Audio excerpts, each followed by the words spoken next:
Hi, I'm Susan Adams, and today I want to talk to you about my recent book, Haunted Tales from Indiana and Beyond. If you haven't read the book yet, it's on Kindle. It's also available in paperback. I wrote this book in October. It came out just in time for Halloween, and I really haven't really sat down and talked about this book. So that's what this video is about. I've always been interested in supernatural and ghost stories. Those have always been my favorite stories. Stephen King's my favorite author. And this is basically a compilation of all the scary stories from different areas in Indiana that I knew or things I've personally experienced. And there's a couple of stories in there from Arizona. I hope to do a sequel at some point that has a lot of stories from Tombstone, because Tombstone is one of the most haunted places in the Southwest. The Birdcage Theater is the most haunted place in Tombstone.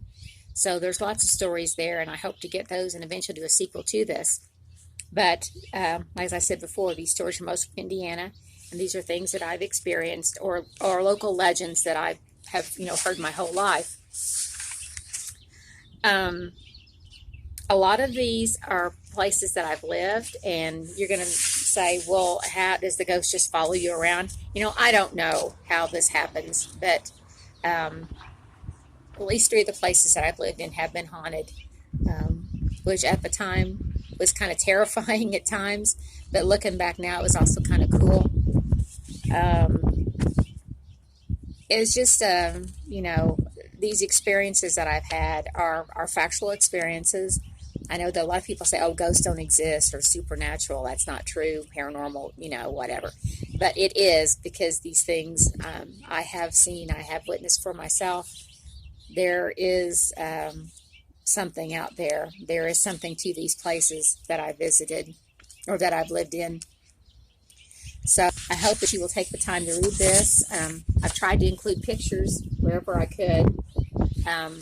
My collection of pictures of these haunted places was a lot more extensive, but over time they've been lost or misplaced or whatever, and so I had very few, but I tried to get some kind of illustration in for each one just to kind of make it, pictures add something to a story, so I tried to do that. My daughters did some illustrations in here. They're both artists, so it was nice to be able to include some of their work in here as well. So I hope you will take a look at this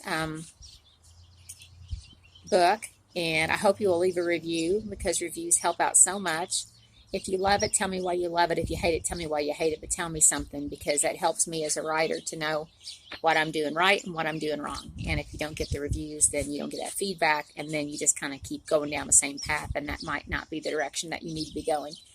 So thanks for taking the time to watch this video. I hope you'll read the book, and I will see you next time.